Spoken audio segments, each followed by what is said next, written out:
All right, hello once again. This is Jeff Scott of Rankin Technical College with the last chapter's worth of videos for the Java class, the last set of Java videos.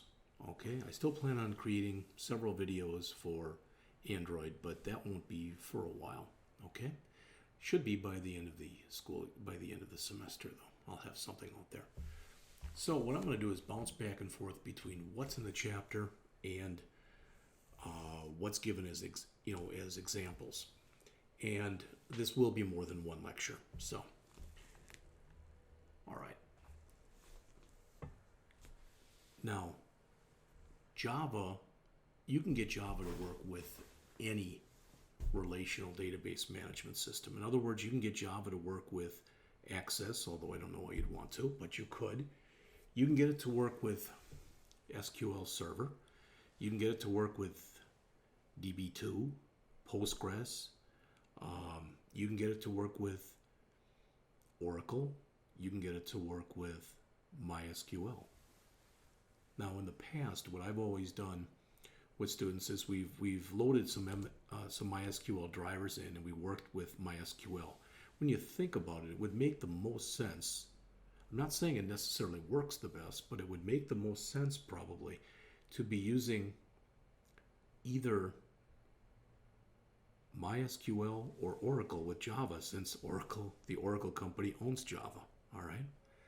But a database management system is really set up to allow you to add things into a database, remove things from a database, or modify things that are in a database. Is there more to it than that? Of course there is. But in a nutshell, that's what you're doing.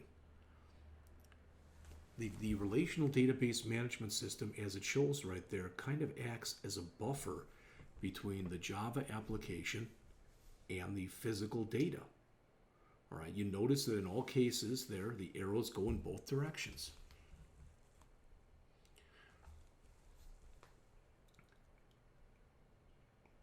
And they mention here the advantage to having a layered approach like this is that the Java application doesn't need to know anything about the physical structure of the data.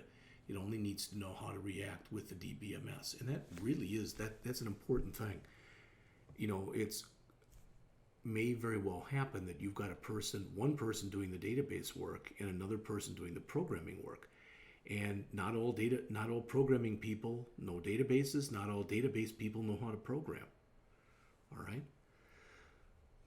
So the figure that I believe, as it says, the first figure we just looked at gave an illustration of a Java application communicating with a DBMS. As it says, the technology that makes this kind of communication possible is known as the JDBC, which, as mentioned right there, is an acronym that stands for Java Database Creativity. All right? The Java API contains numerous JDBC classes. Well, as I always do, let's jump over to java.sun.com and let's go to Java APIs. Standardization 8 should be fine. And let's look in here and see if we can find any JDBC stuff.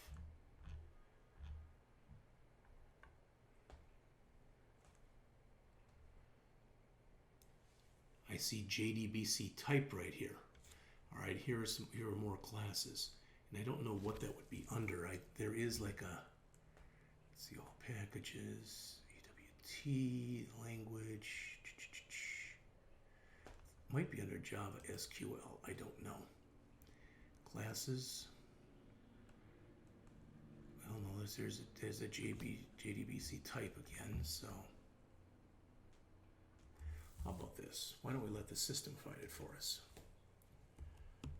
Java JDBC API.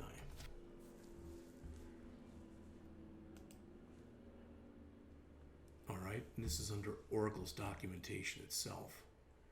As it says here, it's a little hard to read. Blow it up a little bit here. All right, the Java Database Connectivity, or JDBC API, provides universal data access from the Java programming language.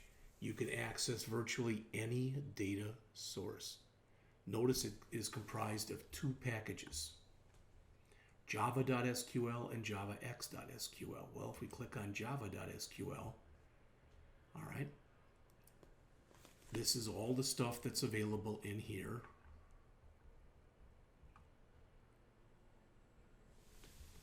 The JDBC type, as it says, defines the constants that are used to identify generic SQL types known as JDBC types. Notice all I'm doing is I'm just going more and more. So these are the data types that are available to you. All right.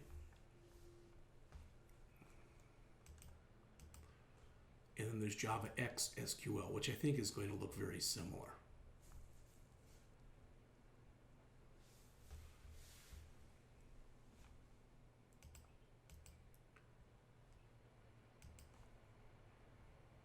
There's some enhancements for Java SE8. I'm not going to read through any of this. This is kind of nice. So let's go here.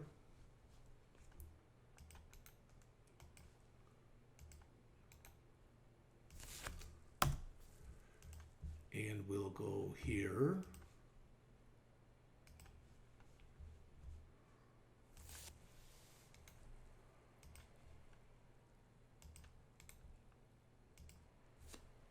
And finally, we'll go here. And what I'm going to do is I'm going to take all three of these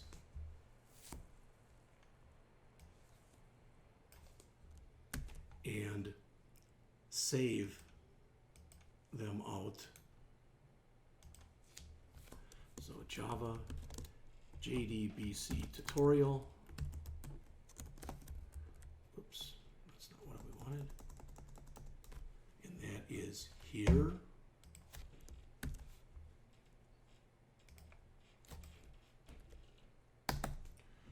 Next we've got, I don't remember what this was called, but we'll just use that, that's fine.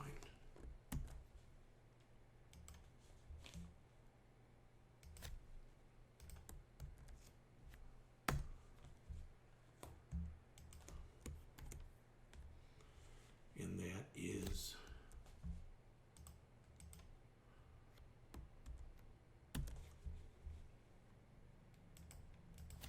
here. Blow that up a little bit here.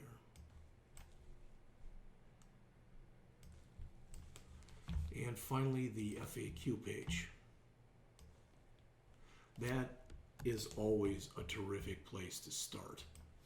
All right, a frequently asked questions page, because they assume you don't know very much. And if you're just learning it, you probably don't know very much. And that will be under here. So I'm going to leave these here literally for about 30 seconds or so that you can see them.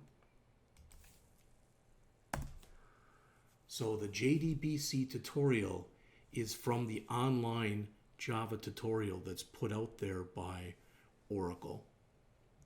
All right, this technologies thing, just more, more of the same, and then the FAQ page. Okay? All right.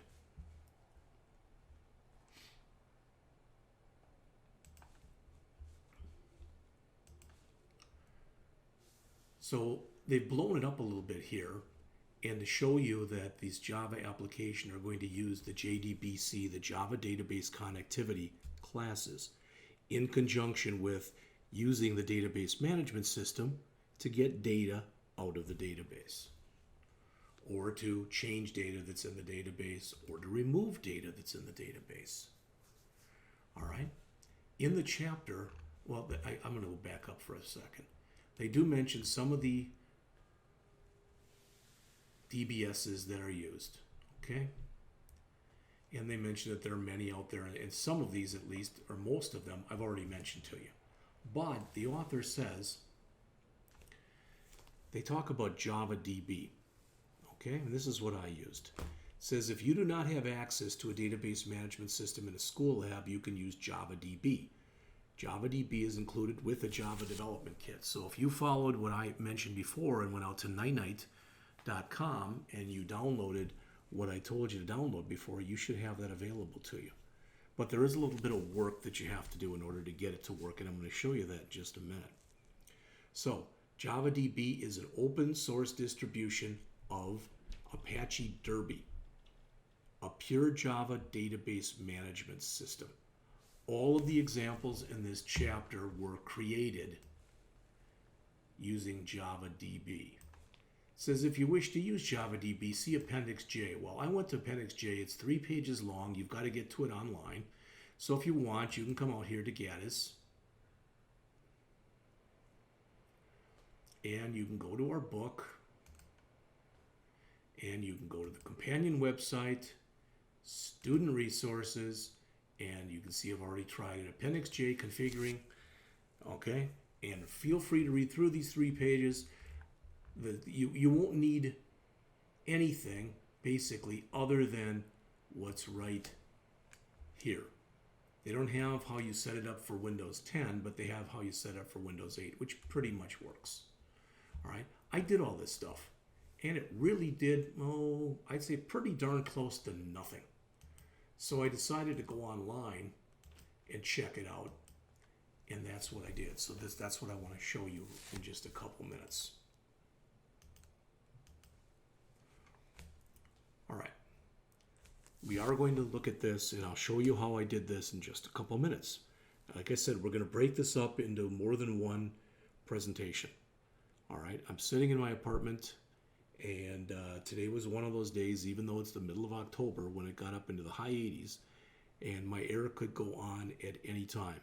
If it does, I pause while it's on. So, all right, in this chapter, you will use a database named CoffeeDB, DB for database.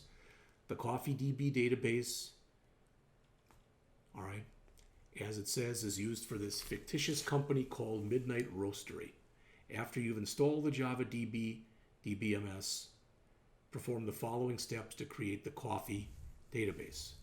All right, it says make sure you've downloaded the student source code files from the book's companion website. I just showed you how to get out there and get to that. In this chapter, source code files, locate a program named createcoffeedb.java. I've already got that here, so I want to show it to you. So here it is. All right, let's go through it. It may or may not make a lot of sense right now, and if it doesn't, don't let that throw you, okay?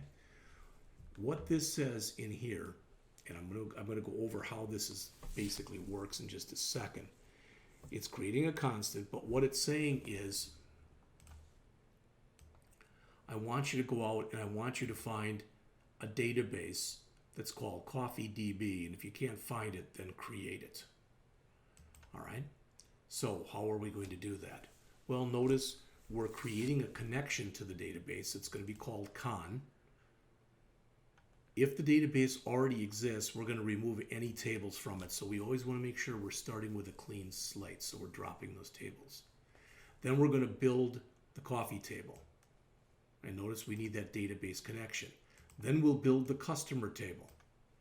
Then we'll build the unpaid owners table.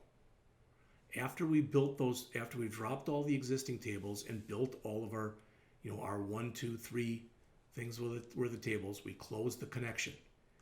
If we attempt to open the connection, but we fail to actually open it, and we could fail for various reasons, such as maybe there was a hardware problem.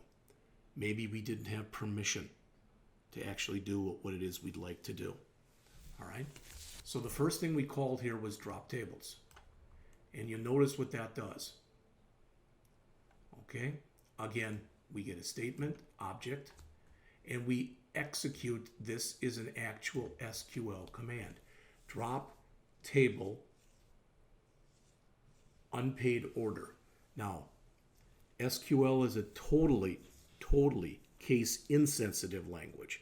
What many people end up doing is they end up taking keywords in the SQL language like drop and table and capitalizing them. By no means do you have to. All right. Notice that if you couldn't drop it, that means it didn't previously exist. Then you do the same thing with a customer table and the same thing with a coffee table. All right. Then you start to build these tables. this is what's going to be put in here. You're creating a table called coffee. It's got a description, a product number, and a price.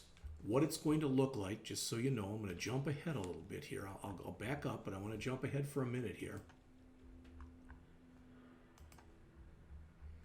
So after we run this, it's going to create this.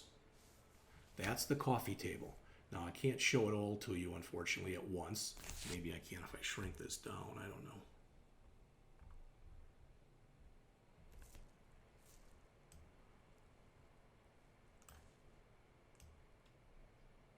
Okay. So, the coffee table has got a description of each type of coffee, a product number, which we're going to use as a primary key. A primary key is a unique record identifier. In other words, the product number on each one of these must be different. And a price.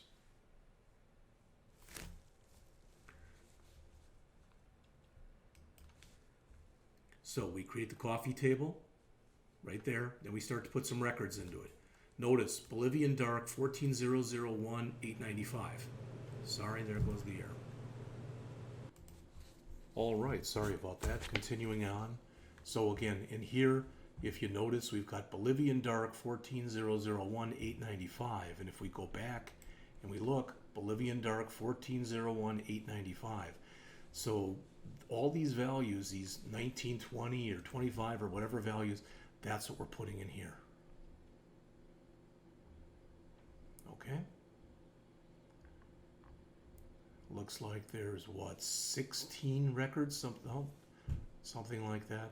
Then we create the next table. These are our customers. Each customer has a number, which is the primary key, a name, an address, a city, a state, and a zip. You notice these are all chars, which means they're all fixed length. If we use what's called a varchar, that means it's variable length. I guess he's sticking here with just chars. So every record is the exact same size. So there's our customers. There's 3 of them. All right, and then we've got our unpaid order table. Now, right now, it looks like there's no one in there. Okay, but again, we've got a char for the customer number, a char for the product number, a char for the date, a double for the quantity, and a double for the cost. It's interesting. I would have thought, I guess that you could provide somebody with part of a pound or something, which must be the reason that they have a double in there. All right, so that's the file. If I go in and run this file, I should be able to run it again because it should just remove what was there before. So let's try it.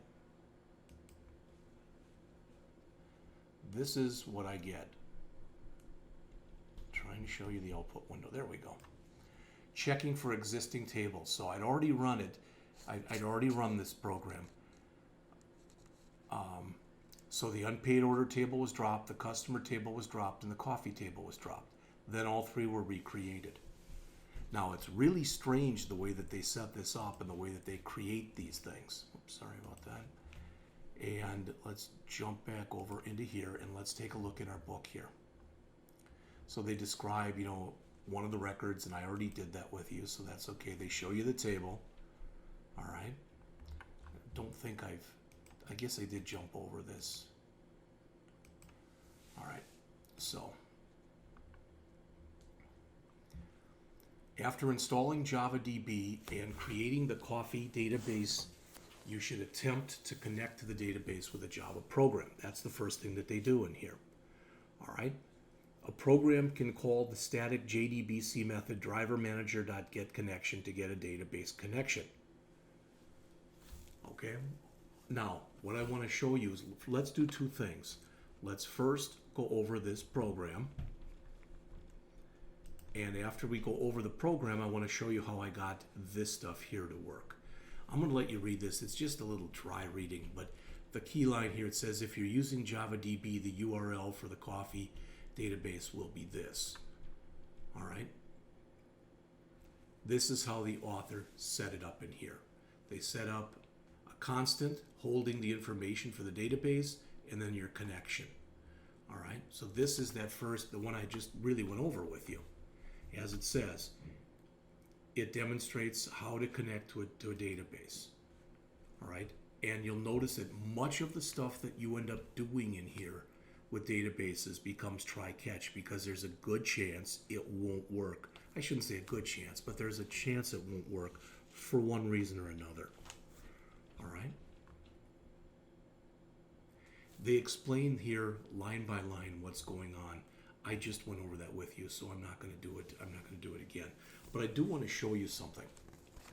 All right? That when I first ran the program, it came up and it told me that it couldn't establish, I can't remember what the error was, and I wish I had saved it, but I didn't, but that I couldn't make a JDB connection. I was having like a problem with a connection. Whoops. So what I want to do is show you how I fixed that. And a lot of it was just, literally, it was going online and checking some stuff out. All right, it wasn't, it had been a while, it's been a while since I've looked at any of this stuff. There it is, chapter 16. There should be a text file in here someplace, derby.txt. There it is. All right, this is what I had to do to get this to work. And I'm showing this to you because in case you want to be able to try it and get it to work. All right, first thing to realize, the file that you need is this derby.jar file. Remember, jar is an acronym that stands for Java Archive. All right, and if you go here, that's the path to where the derby.jar file is. Now, there are two folders here that look almost the same, except one says x64. You don't want that one because that's 32-bit, unless you know you've got a 32-bit machine. But if you bought a machine within the last few years, the chances are virtually 100% that your machine's 64-bit. So what I did was I went into my project. I'm just going to show you the steps. I want to bring the project up and show you exactly what was done here. All right, so I got to bring this up too, but I want to bring it up smaller. So it says right-click the project. So I right-clicked here where it says, I guess right now it says population DB. So I right mouse clicked on there. So it says we're supposed to right-click and choose build. So right-click, build.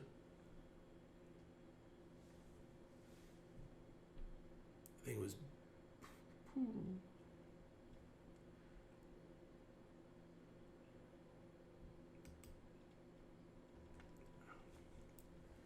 I did it before and it worked just fine. Now I can't remember what I did. All right, right-click the project and do the following steps. Build, configure, build path. It wasn't on here that I clicked. I remember that. Well, maybe it was on there. Well, let's check. Yeah, there, build path, configure build path. All right, that's what I want. Okay, so it isn't, when you right mouse click, it's not build, it's build path. Configure build path. Then I went into libraries and went to add external jars. Then I had to give it the path to this file that's right here, this path.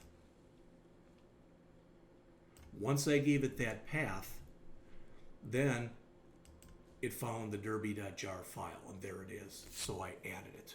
So you will have to do the same thing if you want to be able to run this and, you know, to get it to work. All right. Now, next they talk about you can set this thing up so that you've got a password in it, but that's all they show is literally right there. So it says if the database you're connecting to requires a username and password, you can connect and require the username and password as well. All right. Tables, rows, and columns. I've gone over this with you more than once. All right. There are 3 tables in the CoffeeDB database. There's a coffee table, there's a customers table, and there's an unpaid orders table or something like that. Each table has rows in it. A row is a record. So each customer in the customer table is a customer record. Each coffee type in the coffee table is a coffee row or a coffee record.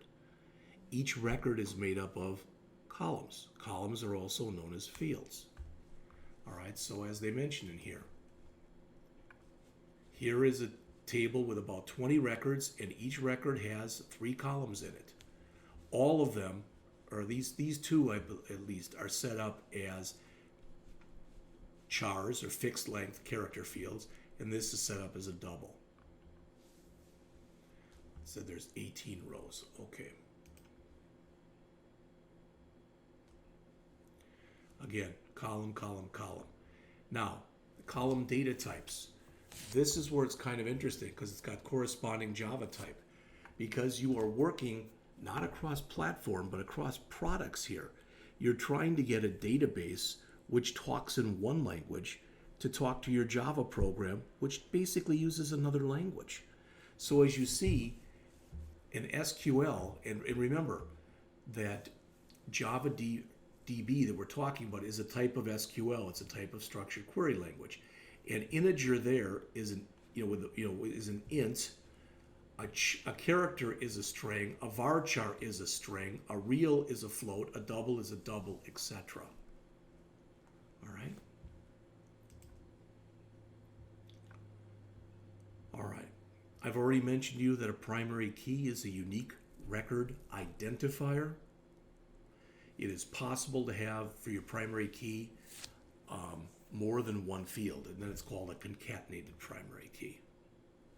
All right, when you want to start to grab things from a database, there's basically, I'm going to explain this to you. I don't know if I have before or not, but I don't think I have. All right, and if I have, then it's just going to be a quick little review. What you do with a relational database management system are 2 types of statements. You can do data definition language, which are also known as DDL statements, and you can do data manipulation language, which is also known as DML statements. All right? There are 3 basic types of data definition language statements. They are create, alter, and drop. And remember this any way you can, want to, or whatever. If you grab the first 3 or the first letter from each word, it spells CAD. Don't ask me why, but that's for whatever reason how I remember it. Okay? For data manipulation language, there is select. Oops. There is select. There is update. There is insert. And there is delete. This stuff works with the structure of the database. And that structure is more often than not called the schema.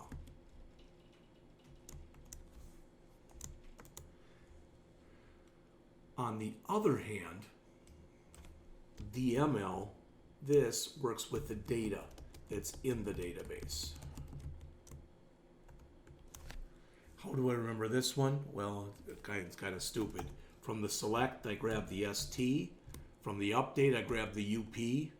From the insert, I grab the I. And from the delete, I grab the D. And so I've got CAD for this one and stupid for the other one. All right? When you select, this is the only one of the statements that doesn't change anything. You are looking at the data. That's it. When you update, you're changing existing data. When you're inserting, you're adding new data. When you're deleting existing data. But when you're selecting, so if I say select description from coffee, it's going to give me all 18 of those descriptions. And that's all it's going to give me. All right?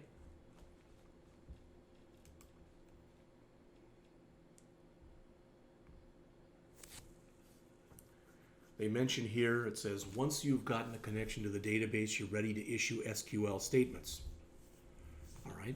These statements are going to basically be the same kind of thing that you would write if you were writing it in MySQL or if you were writing it in whatever relational database language. But you put them into strings, and then you run typically an execute query statement on the strings. So if we do these 2, select description, and then tell it to execute that query, it gives us all 18 descriptions. That's called a result set. And as mentioned here on the bottom of the page, a result set contains a set of rows and columns. All right? The example here has 18 rows. Each row has only one column because that's all that we asked for.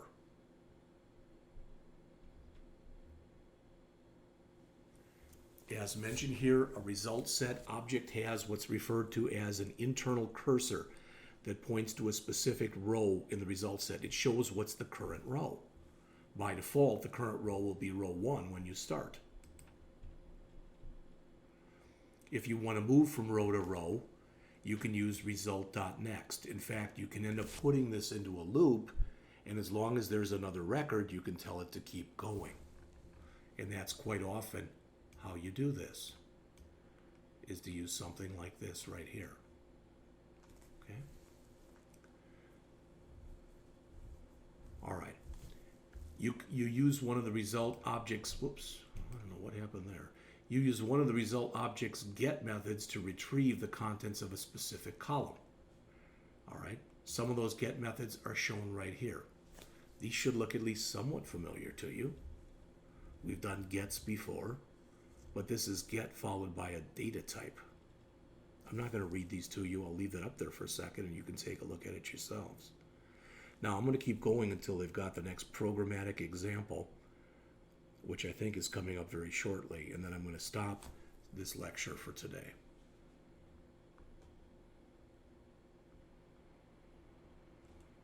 So it says, let's look at a complete program that demonstrates what we've covered so far.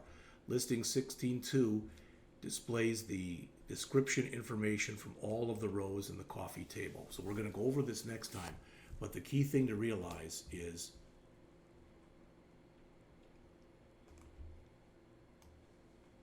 again, that's what we're doing here. So we will talk about this program 16.2, the show coffee descriptions. We will do that in the next lecture, which I will be doing tomorrow.